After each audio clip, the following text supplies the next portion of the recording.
Hola, soy Raúl Jeremías Soriano Gómez y te invito a escuchar esta explicación. El día de hoy vamos a hablar del profeta Nahum. El profeta Nahum en el siglo octavo es en donde tiene su participación como profeta. Es un profeta que nació en Galilea. En el Antiguo Testamento nos lo ponen como el séptimo profeta menor. El nombre de Nahum significa consolación. Esto de los nombres y el significado, pues se le fue dando según su acción, su comportamiento. En realidad no podríamos decir que Dios les fue designando el significado a sus nombres. Eso lo vamos obteniendo mundanamente hablando nosotros. Bueno, el profeta Nahum predica algo importante en contra de la capital de Siria, o sea, Nínive. Es muy importante entonces entender lo que les dice a los de Nínive con respecto a su situación. ¿Por qué se le dice esto? Porque hay una mención muy importante con respecto a la ciudad de Nínive. Nos dice que era la capital de Asiria y que era una nación imperialista. Sí, más brutal que existía en aquel entonces en el mundo antiguo. Y enemiga feroz, increíblemente, ¿de quién creen? Pues sí, de los israelitas. Pero su caída, su destrucción, fue aproximadamente en el siglo VII antes de la era cristiana, antes de que llegara nuestro Señor Jesucristo al mundo. Y no solo en Judá, sino todos los pueblos de Medio Oriente se alegraron, sintiéndose libres de tan grande amenaza que tenían con Asiria y la capital de Nínive.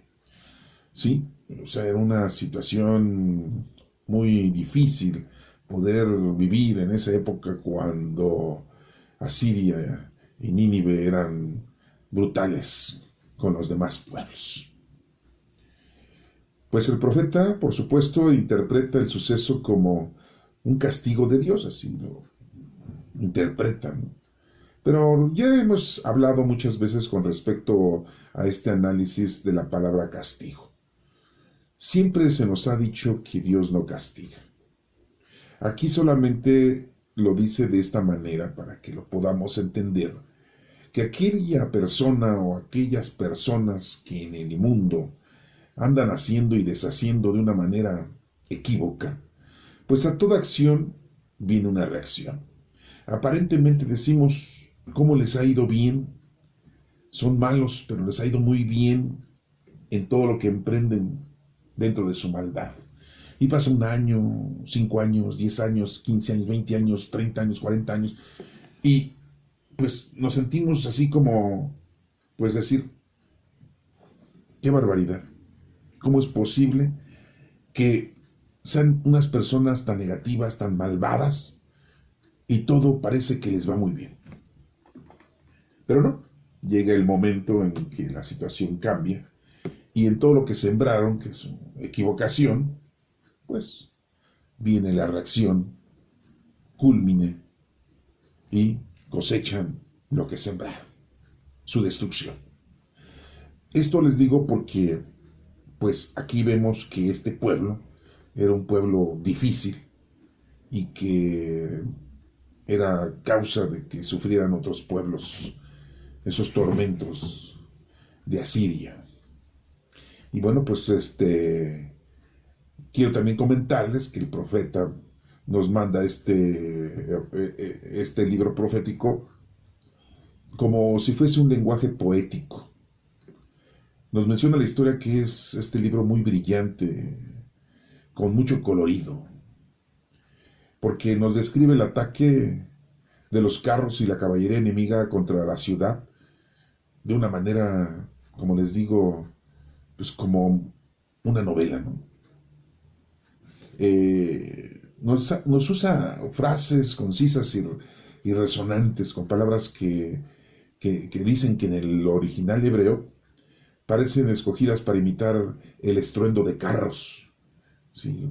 El galope de los caballos y la situación confusa en el combate, ¿no? Lo vamos a leer. El libro de Nahum pues, nos proporciona 3 capítulos, así es, lo dividió Landon, el arzobispo de Canterbury, que él es el que puso los capítulos, nos lo dividió en 3 capítulos. El primer capítulo tiene 15 versículos, el segundo capítulo de Nahum, ¿sí? Nos tiene 13 versículos, y el tercer capítulo otros 19 versículos. En realidad pues son muy pocos, estamos hablando casi de menos de 50 versículos, que es la profecía de Nahum. Como les digo, Nahum era de Galilea. Estamos hablando en el siglo VIII. Leamos entonces el capítulo 1. Y dice: el libro de la profecía de Nahum, de Elcos, recibió por revelación. Este es el mensaje dirigido a la ciudad de Nínive. El Señor es Dios celoso y vengador. Se venga de los que se le oponen y se enoja con sus enemigos. El Señor es paciente pero poderoso, y no dejará de castigar al culpable. El Señor camina sobre la tormenta y las nubes son el polvo de sus pies. Amenaza al mar y lo seca. Hace que se sequen todos los ríos. Los campos de Basán y el monte Carmelo se marchitan, y se marchitan también las flores del Líbano. Ante él tiemblan las montañas, los cerros se derriten en su presencia. Toda la tierra se estremece al verlo. Todo el mundo y los que en él viven, ¿quién podrá mantenerse de pie ante su ira? ¿Quién podrá resistir su enojo? Su furia se derrama como fuego, y ante él se parten en 2 las peñas. El Señor es bueno, es un refugio en horas angustia. Protege a los que en él confían, pero con inundación que todo lo arrasa, destruye a los que se le oponen. La oscuridad alcanzará a sus enemigos. ¿Qué están tramando ustedes en contra del Señor? Él los destruirá por completo. Nadie puede oponérsele 2 veces. Pues como espinos enmarañados, como paja seca, serán quemados por completo. De ti, Nínive, salió el que trama lo malo en contra del Señor, un malvado consejero.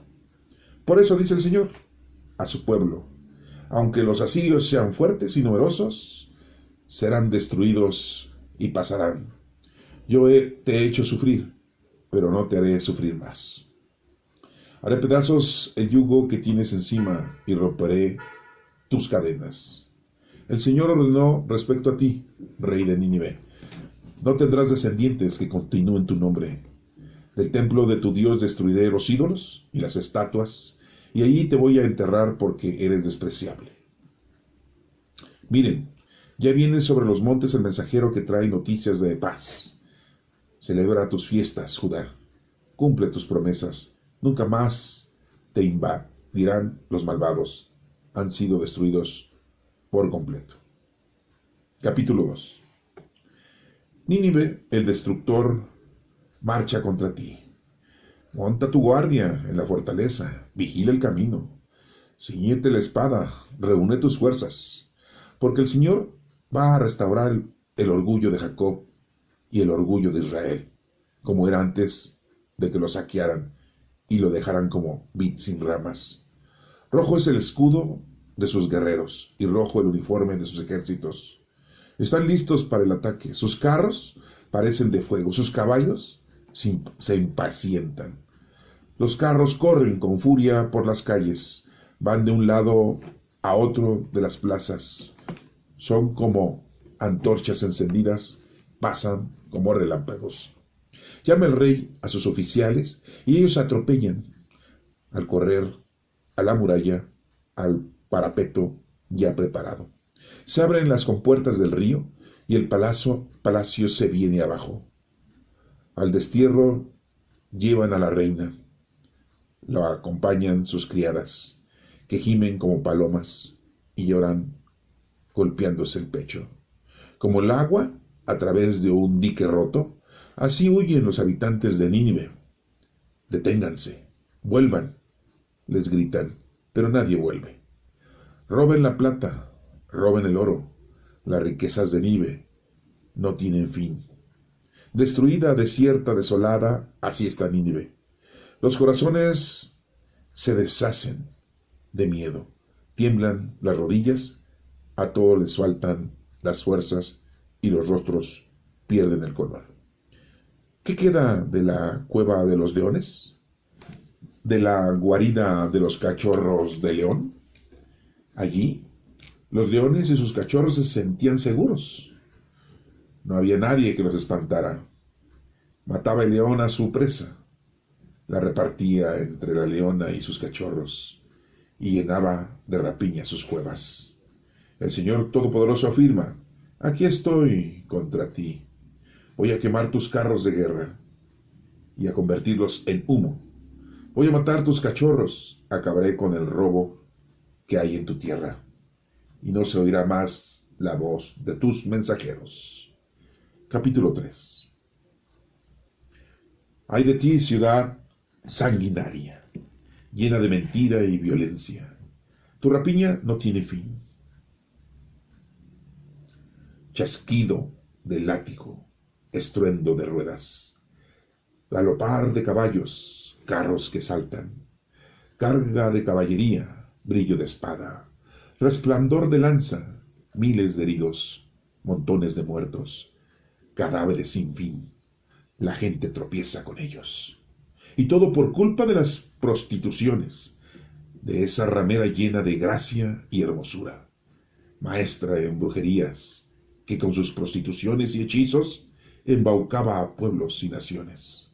El Señor Todopoderoso afirma: aquí estoy contra ti. Te voy a levantar el vestido hasta la cara, para que las naciones te vean desnuda y los reinos vean tu vergüenza. Y echaré suciedad sobre ti, te cubriré de deshonra y haré de ti un espectáculo. Todos los que te vean huirán de ti diciendo: Nínive está destruida. ¿Quién le tendrá compasión? ¿Dónde hallar quien la consuele? ¿Acaso eres tú mejor que Tebas, la ciudad junto al río Nilo, rodeada de muchas aguas, con el río por barrera y el agua por muralla? Etiopía y Egipto eran su fortaleza sin límite.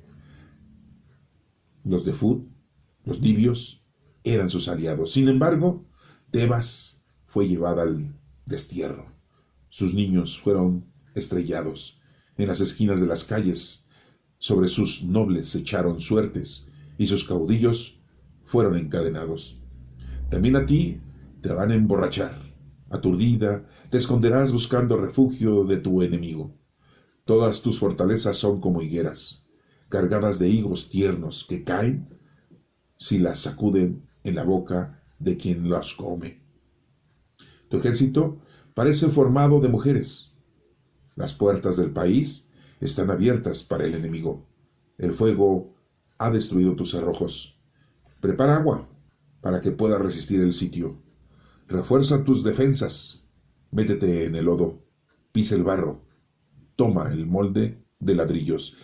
Allí te consumirá el fuego y la espada como langosta. Te exterminará por completo. Multiplícate como las langostas. Multiplícate como los saltamontes. Tus comerciantes se hicieron más numerosos que las estrellas del cielo. La langosta cambia de piel y vuela.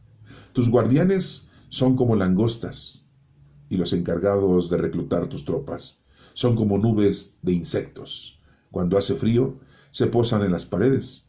Cuando sale el sol, se van, nadie sabe a dónde. Cómo duermen tus pastores, oye, oh rey de Asiria. Tus oficiales descansan, tus tropas andan dispersas por los montes, y no hay quien las reúna. No hay remedio para tu herida. tu llaga es incurable.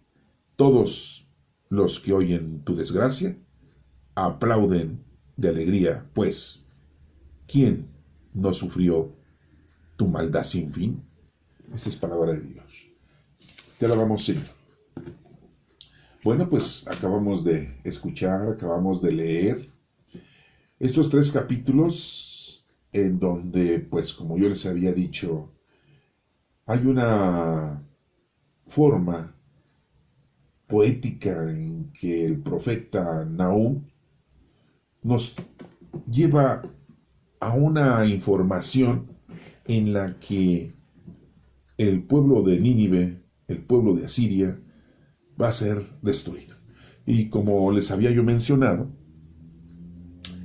pues es un país en aquel entonces que muchos pueblos habían sufrido por causa de su invasión, por causa de su destrucción. Eran intolerantes. No se podía vivir teniendo a un país con ese tipo de personas nefastas, odiosas. Y no solo eso, sino que idólatras. Por eso el Señor aquí muy claramente menciona que va a acabar con todo eso y que la va a tratar como una prostituta. Después de haber leído esto, si ustedes se dan cuenta, el hagiógrafo, en este caso Nahum, siendo el profeta, nos narra una situación de una forma muy mundana, muy terrenal, muy literal, para que podamos entender nosotros, o pudieran entender ellos en aquel entonces, la situación en la que se encontraba el pueblo, y que había profetizado yo a Nahum que iba a ser destruida todo su poderío. Pero quiero ir mencionando ciertos puntos para llegar a la profundidad o a la exactitud de cada una de estas frases, porque muchas veces nosotros nos confundimos y tenemos una imagen diferente de nuestro Padre Dios. Y bueno, pues lo vamos a ir aclarando. Recuerden que toda la Sagrada Escritura, en este caso este libro del profeta Nahum, no todo lo que él está aquí escribiendo es palabra de Dios. Hay información de él hacia la gente. Hay opinión de él con respecto a la situación. Pero hay partes en donde sí es la palabra de Dios, en donde Dios está dando ese mensaje por boca del profeta Nahum, y en este caso está escrito aquí.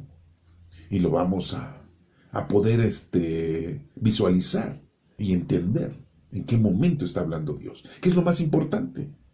¿Qué es lo que nos llena a nosotros de conocimiento, del valor de la Sagrada Escritura? Bueno, pues lo vamos a ir checando, cada punto. Nos menciona en el capítulo 1, en el versículo 1, dice el libro de la profecía de Nahum, de Elcos, y nos dice que Nahum, pues, empieza a escribir y que recibe revelación. Este es el mensaje dirigido a la ciudad de Nínive. Muy claramente lo dice, es para los ninivitas. El Señor es Dios celoso y vengador. Así lo dice Él. No lo está diciendo nuestro Padre Dios, yo soy celoso y vengador. No, así lo describe el hagiógrafo, así lo escribe o lo describe Nahum.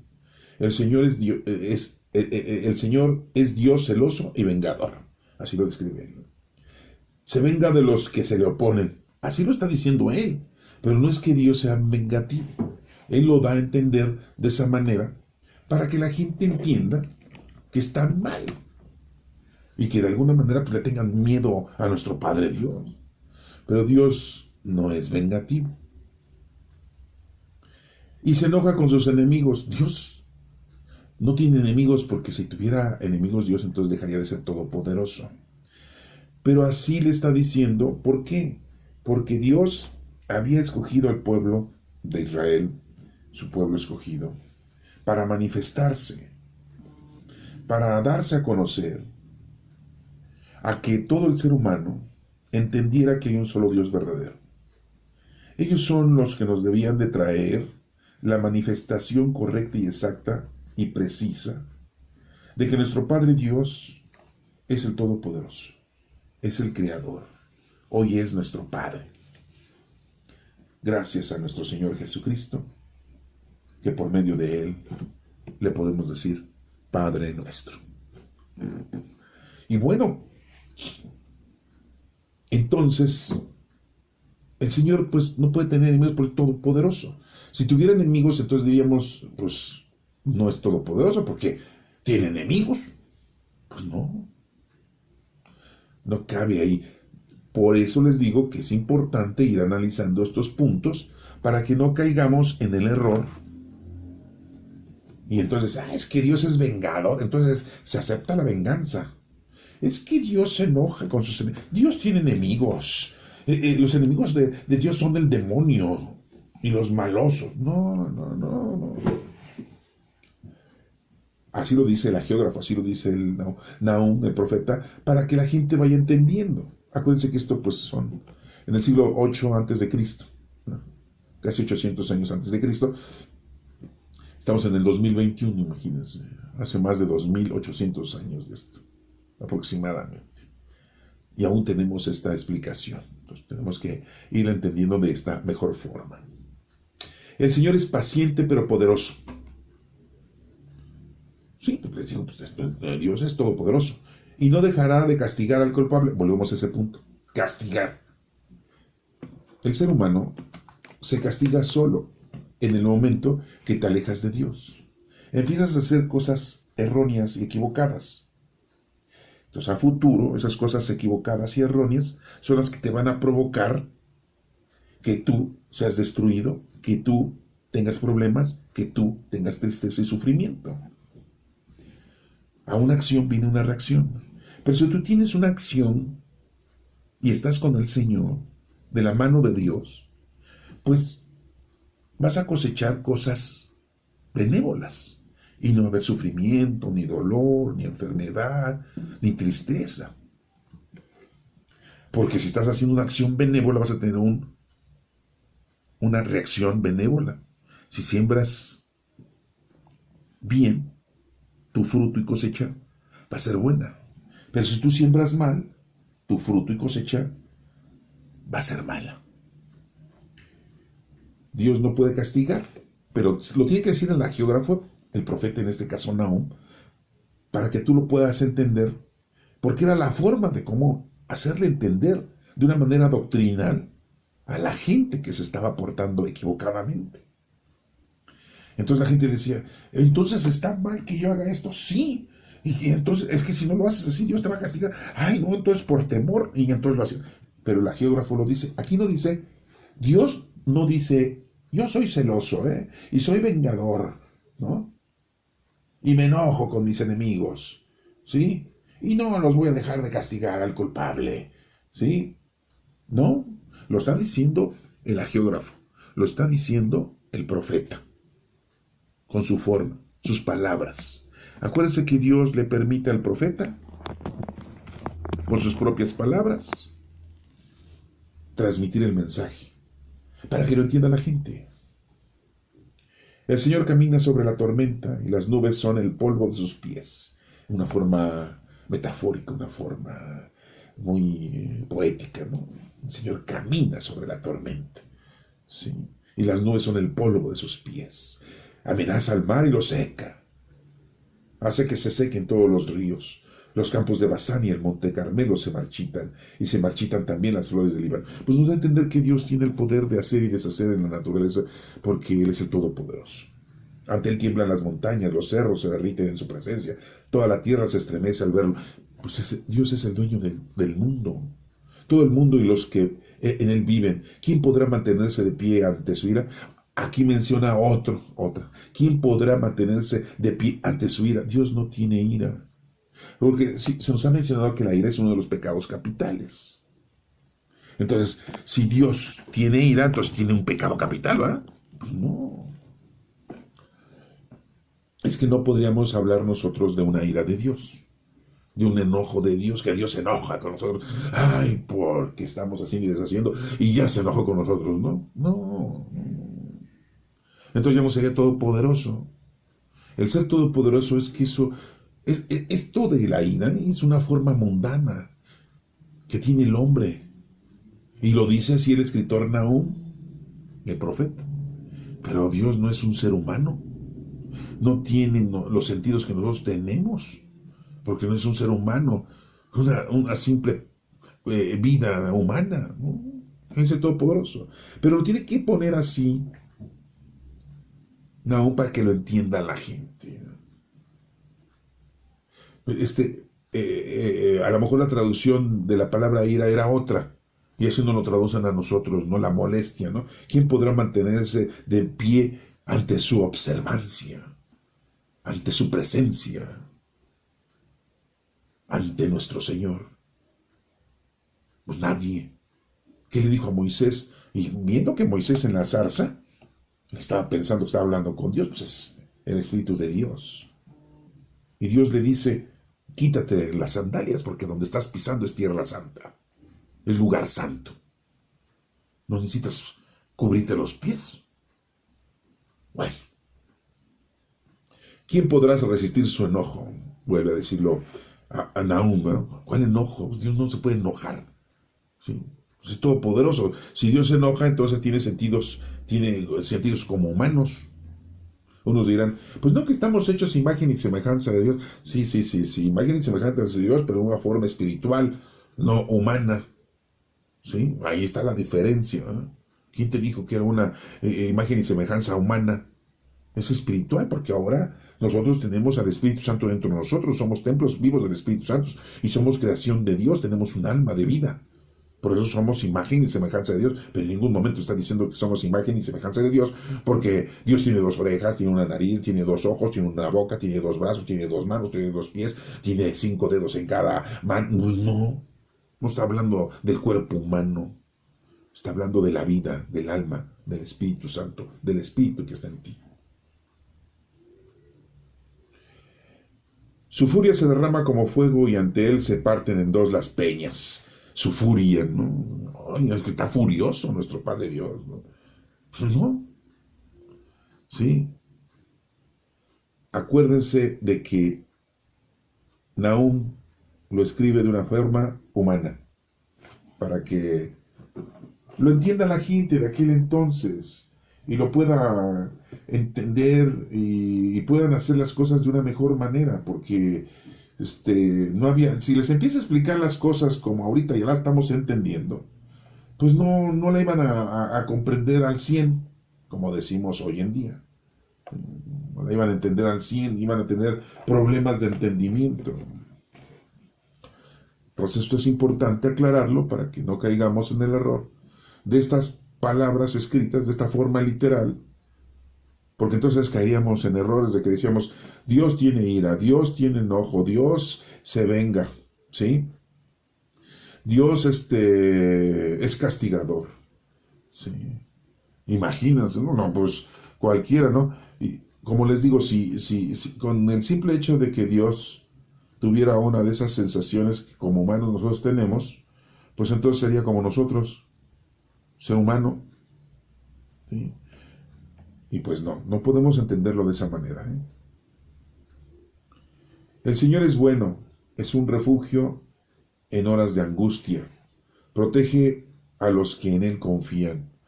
Esto es muy repetitivo en otras partes de la Sagrada Escritura, donde se nos menciona que el Señor es bueno y es un refugio.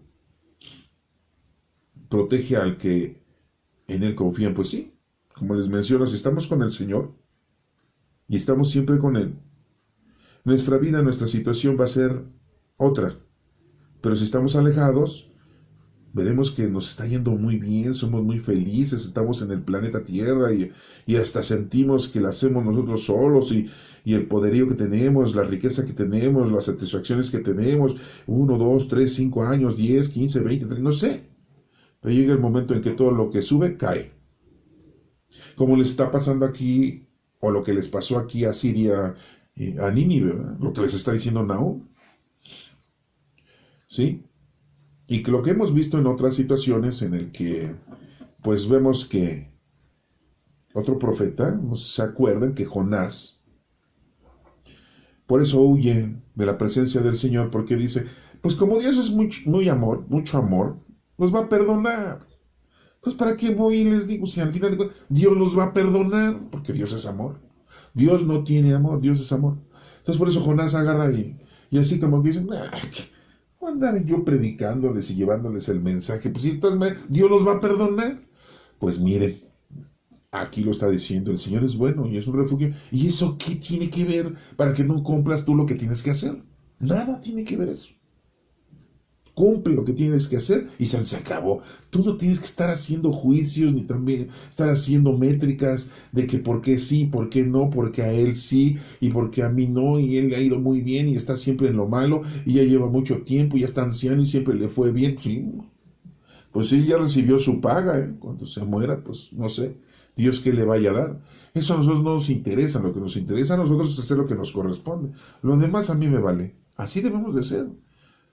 Lo demás que les pasa a los demás a mí me vale. Yo tengo que hacer lo que me corresponde.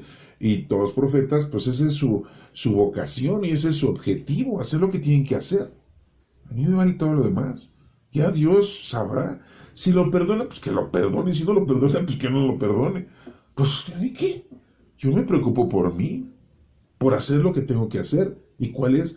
Pues dijo nuestro Señor Jesucristo, amar a Dios sobre todas las cosas y a tu prójimo. Pues es lo que tengo que hacer. Y entonces no se les olvide que todos los días tenemos que hacer mínimo, y yo digo mínimo, una obra de caridad. Y que nadie la sepa. Ayudar a alguien. Y que nadie la sepa. Porque si la proclaman, pues ya bailó. Eso ya no sirve. Solamente Dios la debe de saber. La obra de caridad. Y si es posible hacer la obra de caridad a esa persona y que esa persona ni sepa. Y lo mejor es hacérsela a los enemigos. Porque nosotros los seres humanos sí tenemos enemigos. Dios no tiene enemigos. ¿Sí? Entonces tengamos eso bien pendiente. Vamos a seguir. Versículo 8 del capítulo 1. Pero como inundación que todo lo arrasa destruye a los que se le oponen, la oscuridad alcanzará a sus enemigos. Dice la pregunta, ¿qué están tramando ustedes en contra del Señor? Dice el profeta Nahum, está preguntando el profeta Nahum. Él los destruirá por completo, nadie puede ponerse dos veces. Pues no. Son consejos que está dando el profeta Nahum. Hasta aquí estamos viendo que es la palabra de Nahum, la profecía de Nahum. Ahorita vamos a ver cuando Dios habla. Y como les vuelvo a reiterar, tenemos que identificar los versículos en donde Dios está hablando. Y entonces ahí sí le podemos decir, esta es palabra de Dios. Sí, porque mucha gente que dice, voy a leer la Biblia. Lee ese versículo. ¿Qué te dice Dios? ¿Sí? ¿Y qué tal si agarran un versículo y abren ahí la Biblia y en donde dice hay que matarlos, ¿no? Pues ahí está, Dios me dice que hay que matarlos. Pues no. Muchas veces por eso mucha gente critica y dicen que las Sagradas Escrituras no tienen nada de santo, no tienen nada de divino. Pues no, porque lo leen de una manera literal. Sí. Y no, pues no es así. Para eso necesitamos tener conocimiento teológico para poder identificar y poder descifrar. Acuérdense, pues este libro de Nahum, como muchas partes de la Sagrada Escritura en el Antiguo Testamento, que tenemos nosotros 46 libros, los judíos tienen 24, agrupados en 24, nosotros lo tenemos en 46, aunque tenemos 7 libros más que ellos, porque están escritos en otro idioma cuando se encontraron, ¿eh? No crean que porque somos más enriquecidos de la palabra del Señor, ¿no? Todos estos, pues tenemos muchos pasajes en donde Dios habla, pero tenemos muchos pasajes en donde los patriarcas, los profetas, los líderes, los reyes, hablan y escriben. Y esto, pues, no es palabra de Dios.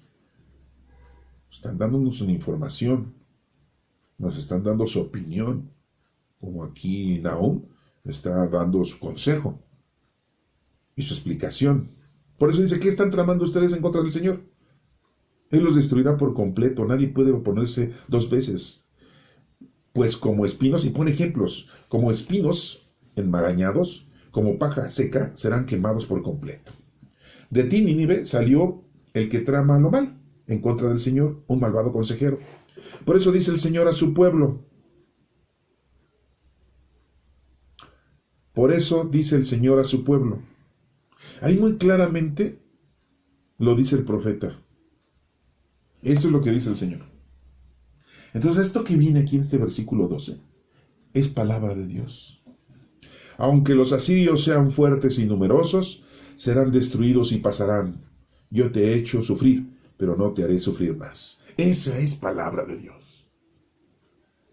Porque así dijo Dios a Nahum, que así lo explicara, lo evocara y lo escribiera. Y aquí está escrito, 800 años antes de nuestro Señor Jesucristo, y ahorita en el año 2021 lo estamos leyendo, lo estamos disfrutando. Estamos entendiendo lo que el Señor dijo. Aunque los asirios sean fuertes y numerosos, aunque los malos, podríamos decir hoy en día, aunque los malos, los malditos, los delincuentes, los asesinos, los mentirosos, los hipócritas, serán destruidos y pasarán. Yo te he hecho sufrir, dice Dios, pero no te haré sufrir más. ¿Sí? Haré pedazos el yugo que tienes encima y romperé tus cadenas. Nos va a librar. Ya nos libró el Señor de nuestros pecados cuando vino nuestro Señor Jesucristo, porque murió por nuestros pecados. Después dice, el Señor ordenó respecto a ti, reina de Nínive, o sea, ya directamente al rey de Nínive. No tendrás descendientes que continúen tu nombre. Del templo de tu Dios destruiré los ídolos y las estatuas, y ahí te voy a enterrar porque eres despreciable. Eso es lo que le dijo a ese rey de Nínive. Es lo que le dice hoy en día Dios. Todo esto es palabra de Dios. Le dice a los malos, voy a destruirte, voy a acabar con tus pasiones, con tus ídolos, con tu poder. ¿Te sientes muy gobernador? ¿Te sientes muy alcalde? ¿Te sientes muy diputado, muy senador, muy asambleísta? ¿Te sientes muy presidente de la República? ¿Te sientes muy multimillonario? Pues voy a destruirte. Voy a destruir todo eso tuyo. ¿Sí? ¿Y cuánta gente, sí, que es así de poderosa, se muere? Y ahí acabó su vida. ¿Sí? Porque así dijo Dios. Acuérdense que Dios es el único que tiene la vida, nuestra vida, porque Él nos la dio. Sigue diciendo, miren, ya viene sobre los montes el mensajero que trae noticias de paz. Celebra tus fiestas, Judá, cumple tus promesas, nunca más te invadirán los malvados. Han sido destruidos por completo. Así termina el capítulo 1. Como no lo dividieron, ¿no? Bueno, capítulo 2 dice, Nínive, el destructor marcha contra ti.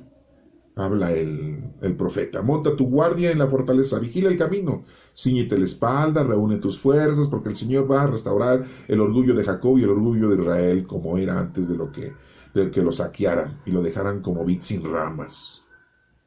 Rojo es el escudo de sus guerreros y rojo el uniforme de sus ejércitos. Están listos para el ataque, sus carros parecen de fuego, sus caballos se impacientan. Los carros corren en furia por las calles, van de un lado a otro de las plazas, son como las antorchas encendidas, pasan como relámpagos. Todo eso les va a ocurrir. Llama al rey a sus oficiales y ellos se atropellan al correr a la muralla.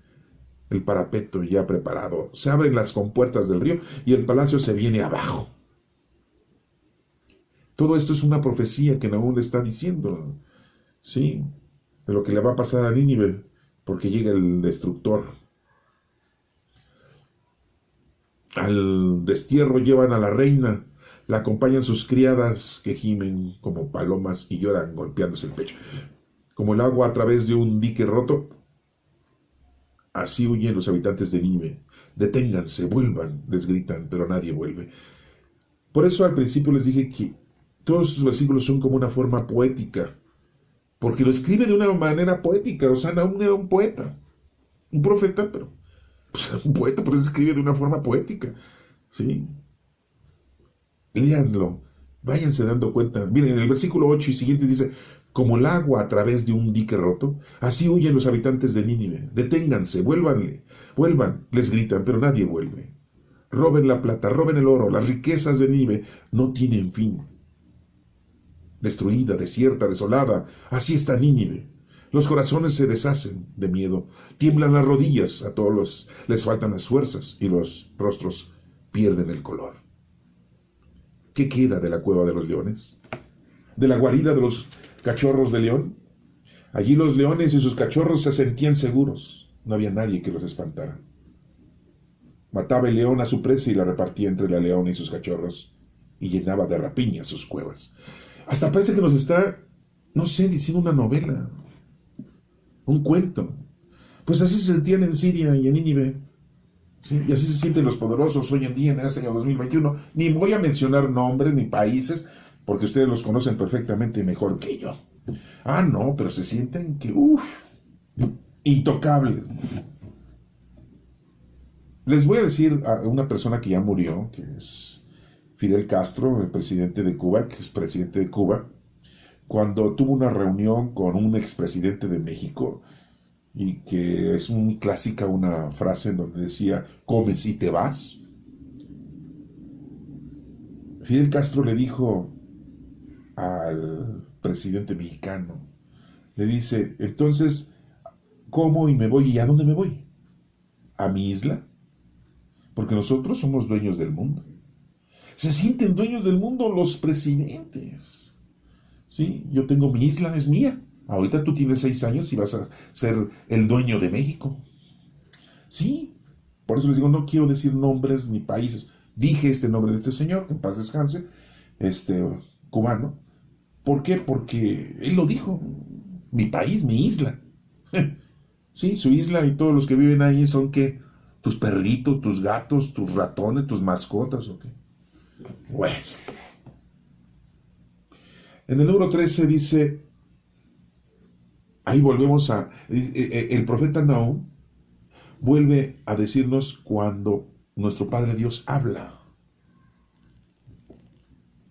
El Señor Todopoderoso afirma: aquí estoy contra ti. Voy a quemar tus carros de guerra y a convertirlos en humo.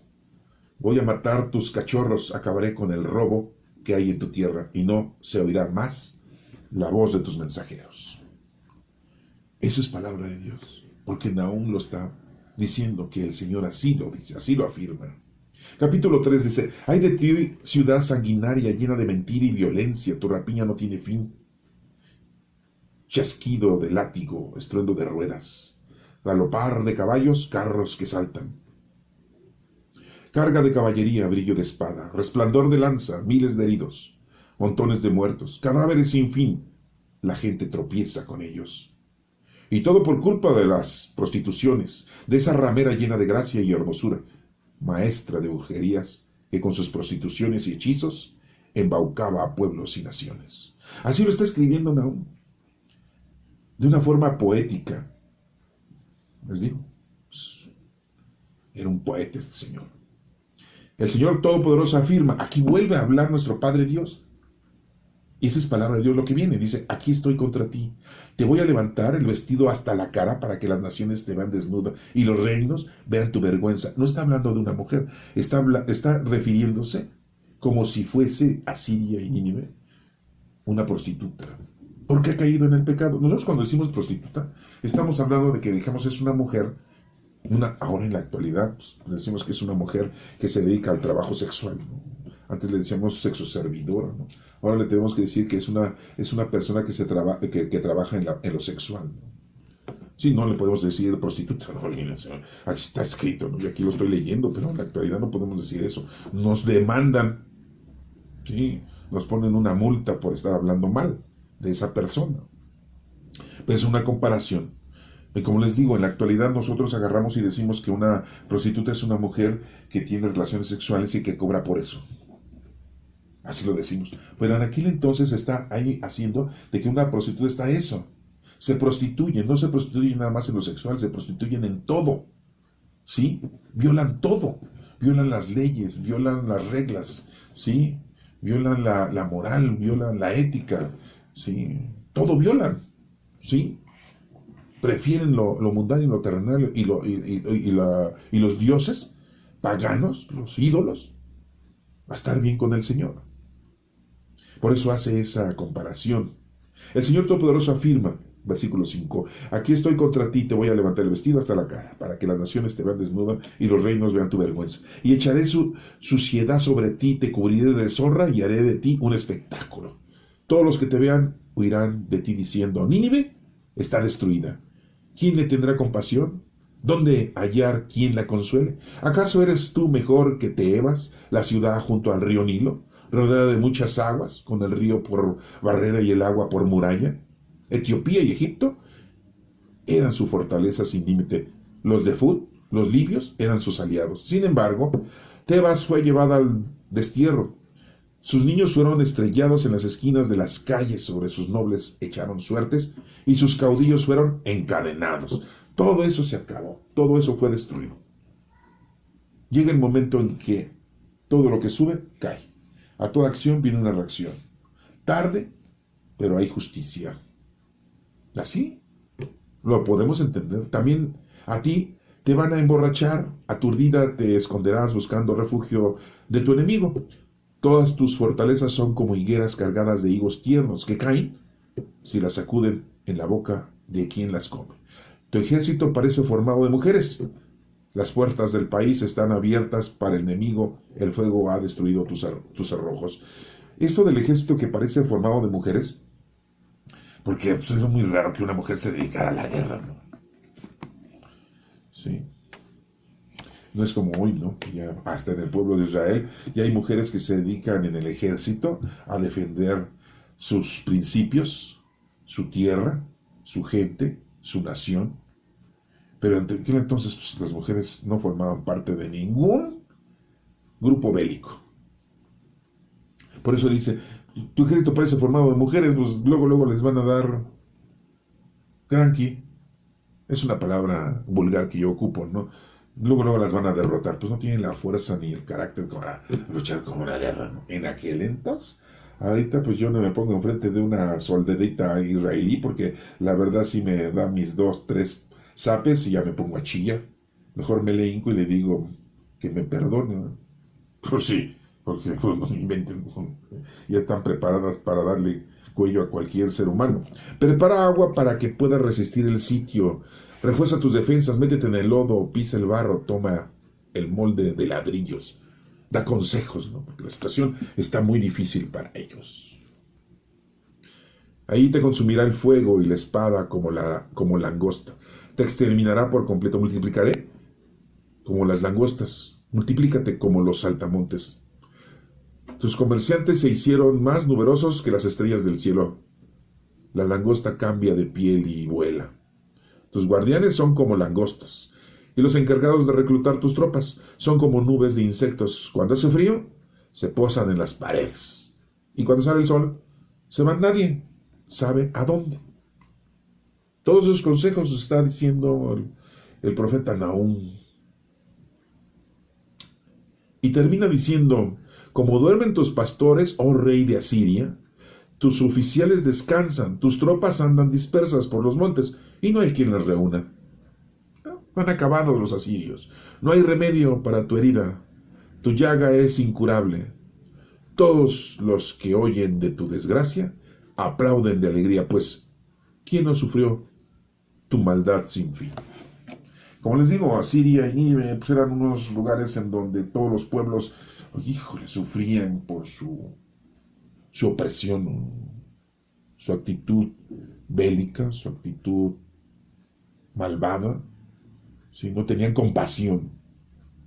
Y bueno, pues Nahum aquí, en estos 3 capítulos, nos está dando una explicación de cómo iban a ser derrotados los asirios, la ciudad de Nínive, y que Dios iba a engrandecer al pueblo de Israel, al pueblo de Jacob, a su pueblo escogido, Acuérdense que nuestro Señor Jesucristo venía de una de las tribus de los hijos de Jacob, que era Judá. También el rey David era del linaje de Judá. Y bueno, pues Dios perdona si tú estás junto a Él. Hoy hemos aprendido muchas cosas. Recuerden, todo lo que dijimos de nuestro Padre Dios, el hagiógrafo lo dice de una manera para que lo entienda esa gente. Pero en realidad no podemos nosotros tener esa condición de entendimiento de que el Señor tiene esos adjetivos que estuvo mencionando Nahum en el capítulo número 1, los primeros versículos. Porque si no, entonces nuestro Padre Dios no sería el Todopoderoso. Y recordemos que pues nuestro Padre Dios es Todopoderoso, ¿no? No lo podemos nosotros ofender, dañar, encolerizar y enojar, porque pues entonces sería como un ser humano. ¿Sí?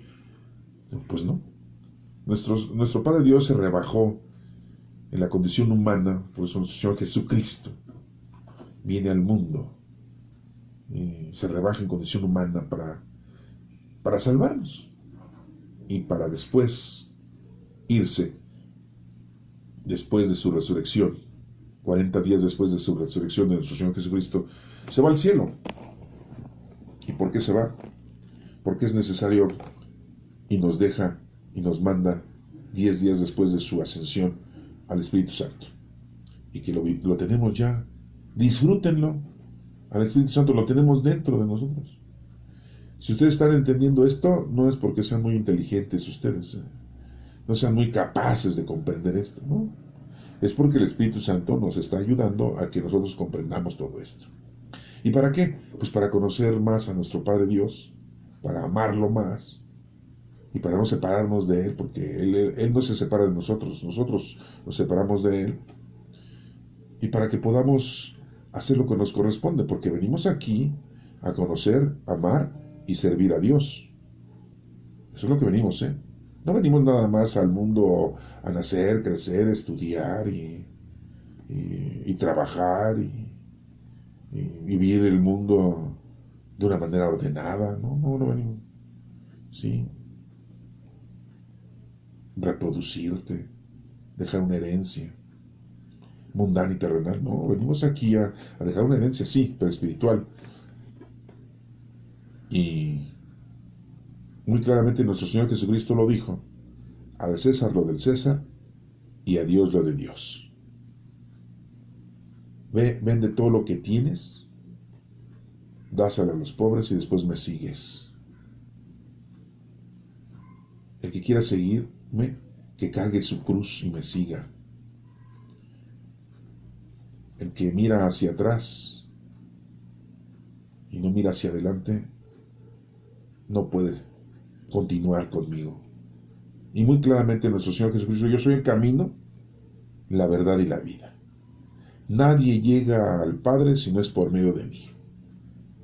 Entonces, pues aprendamos esto que nos corresponde a nosotros, y hoy en día, por eso tenemos esos 27 libros en el Nuevo Testamento, 4 evangelios que afortunadamente tenemos, que se nos pudieron dejar para que los podamos leer y estudiar.